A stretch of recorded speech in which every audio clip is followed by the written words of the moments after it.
ನಮಸ್ಕಾರಗಳು, ಹೇಗಿದ್ದೀರಾ? ನಾನು ನಿಮ್ಮ ವಿಜಯ್ ಕನ್ನಡಿಗ ಮಾತಾಡ್ತಾ ಇರೋದು. ಎಲ್ಲರೂ ಚೆನ್ನಾಗಿದ್ದೀರಾ ಅಂತ ಭಾವಿಸ್ತಿದ್ದೀನಿ. ಇವತ್ತಿನ ಟಾಪಿಕ್ ನಮ್ಮೂರಿಂದನೇ ತೊಗೊಬೇಕು, ನಮ್ಮ ಊರಿನ ದೇವಸ್ಥಾನದ ಬಗ್ಗೆನೇ ತೊಗೊಬೇಕು ಅನ್ನೋ ಆಸೆ ಜಾಸ್ತಿ ಬಂದಿತ್ತು. ಇದು ಒಂದು ಕರೆಕ್ಟಾಗಿ ಊರಿನಿಂದ ಒಂದು ಅರ್ಧ ಕಿಲೋಮೀಟರ್ ದೂರದಲ್ಲಿ ಇರುವ ಒಂದು ಗೌಡ್ಸಂದ್ರಮ್ಮ ಎನ್ನುವ ದೇವಸ್ಥಾನ. ಈ ದೇವಸ್ಥಾನ ಇಲ್ಲಿ ಏನಕ್ಕೆ ಬಂತು, ಯಾರು ತೊಗೊಂಬಂದಿಟ್ರು, ಇದೇ ಜಾಗ ಯಾಕೆ ಬೇಕಾಗಿತ್ತು ಈ ದೇವ್ರಿಗೆ ಅನ್ನೋ ಸಂಪೂರ್ಣ ವಿಡಿಯೋ ನಾನು ತಿಳಿಸ್ತಾ ಇದ್ದೀನಿ. ನನ್ನ ಚಾನಲ್ನ ಯಾರು ತಾನೇ ಹೊಸದಾಗಿ ಬಂದಿದ್ದೀರೋ ದಯವಿಟ್ಟು ಸಬ್ಸ್ಕ್ರೈಬ್ ಮಾಡಿ. ಇನ್ನೂ ಹೆಚ್ಚಿನ ವಿಡಿಯೋಗಳಿಗಾಗಿ ಬೆಲ್ ಬಟನ್ನನ್ನು ಕ್ಲಿಕ್ ಮಾಡಿ. ಇದು ಗೌಡ್ಸಂದ್ರಮ್ಮ ಎನ್ನುವ ದೇವಸ್ಥಾನ. ಇದು ವರ್ಷಕ್ಕೆ ಒಂದು ಸರಿ ಇಲ್ಲಿ ಕುರಿಗಳನ್ನು ಬಲಿ ಕೊಡ್ತಾರೆ. ಯಾಕಂದರೆ ಅವ್ರದ್ದು ಏನೇ ಹರಕೆಗಳು ಮತ್ತೊಂದು ಏನೇ ಇರಲಿ ಅವರ ಬೇಡಿಕೆಗಳು ಇಲ್ಲಿ ಹರಕೆ ಮುಖಾಂತರ ತೀರಿಸಿ ಹೋಗ್ತಾರೆ. ಅದಕ್ಕೆ ಇವತ್ತು ನಮ್ಮೂರಿಂದ ಬಂದಿದ್ದೀನಿ ಅನ್ನೋ ಒಂದು ಕಾರಣಕ್ಕೆ ಫಸ್ಟ್ ಟೈಮ್ ವಿಡಿಯೋ ಮಾಡ್ತಾಯಿದ್ದೀನಿ. ಯಾಕೆ ಈ ಗುಡಿನ ಇಷ್ಟಕ್ಕೆ ಸ್ಟಾಪ್ ಮಾಡಿದರು? ಈ ಗುಡಿನ ತುಂಬಾ ಇಂಪ್ರೂವ್ಮೆಂಟ್ ಮಾಡ್ಬೋದಾಗಿತ್ತು, ಯಾಕೆ ಮಾಡೋಕ್ಕಾಗಲಿಲ್ಲ? ಕೆಲವೊಂದು ಕಾರಣಗಳು ಇರ್ತವೆ, ಕೆಲವೊಬ್ಬರು ಕಾರಣ ಕೊಡ್ದಲೇನೂ ಇರ್ಬೋದು.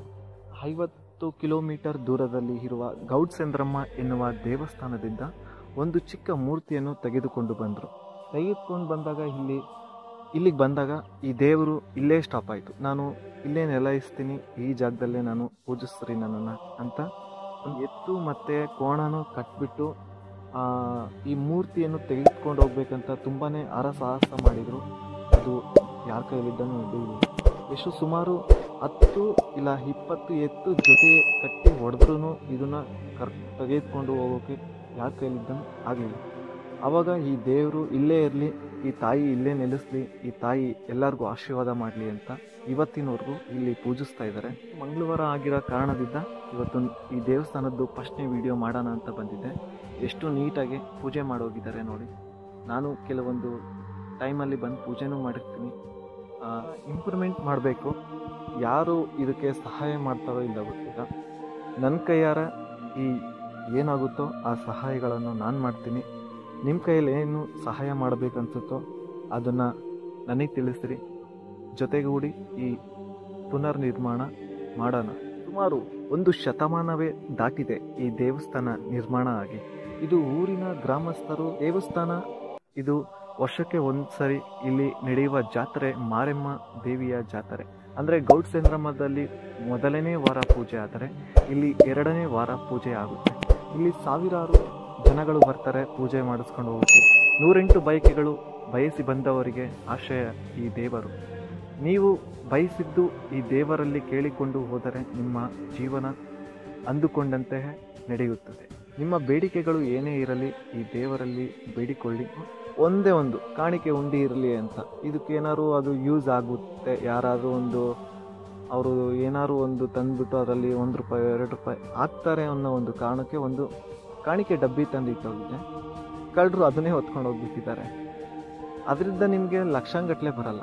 ಜಸ್ಟ್ ನಿಮಗೆ ಬಂದರೆ 1,000 ರೂಪಾಯಿ ಒಳಗಡೆ ದುಡ್ಡು ಬರ್ಬೋದು. ಅದು ಆ ತಾಯಿನೇ ನೋಡ್ಕೊಬೇಕು. ಯಾರು ಕೆಲವೊಂದು ಕದಿಯೋದಕ್ಕೆ ಹೋಗಬೇಡಿ. ಯಾಕಂದರೆ ಕದ್ರೆ ಅದು ಶಾಶ್ವತನೂ ಅಲ್ಲ. ಇವತ್ತು ನಾಳೆ ಖರ್ಚು ಮಾಡ್ತೀರಾ, ನಾಳೆ ದಿನದಲ್ಲಿ ಏನು ಮಾಡ್ತೀರಾ? ಕಷ್ಟಪಟ್ಟು ದುಡಿಯಿರಿ. ದಿನ ಬರ್ತೀನಿ, ಇದೇ ಜಾಗದಲ್ಲಿ ವಿಡಿಯೋ ಮಾಡ್ತೀನಿ. ಆದರೆ ಇದೇನು ನೋಡ್ತಾ ಇದ್ದೀರಲ್ಲ, ಈ ಸ್ಥಿತಿ ನಾನು ಇರೋದಕ್ಕೆ ಬಿಡಲ್ಲ. ನನ್ನ ಕೈಲಾಗಿದ್ದ ಮಟ್ಟಿಗೆ ನಾನು ಇದನ್ನು ಪುನರ್ನಿರ್ಮಾಣ ಮಾಡೋದಕ್ಕೆ ಪ್ರಯತ್ನ ಪಡ್ತೀನಿ. ಇವತ್ತೇ ಆಗ್ಬೋದು ಅಂತ ನಾನು ಹೇಳ್ತಾ ಇಲ್ಲ, ಕೆಲವು ದಿನಗಳು ಬೇಕಾಗುತ್ತೆ. ಯಾಕಂದರೆ ಒಬ್ಬನ ಕೈಯಿಂದ ಏನೂ ಆಗಲ್ಲ. ಇದು ಯಾರೆಲ್ಲ ಸಹಾಯ ಮಾಡಬೇಕನ್ಸುತ್ತೋ ಅವರೆಲ್ಲರೂ ಸಹಾಯ ಮಾಡಿ.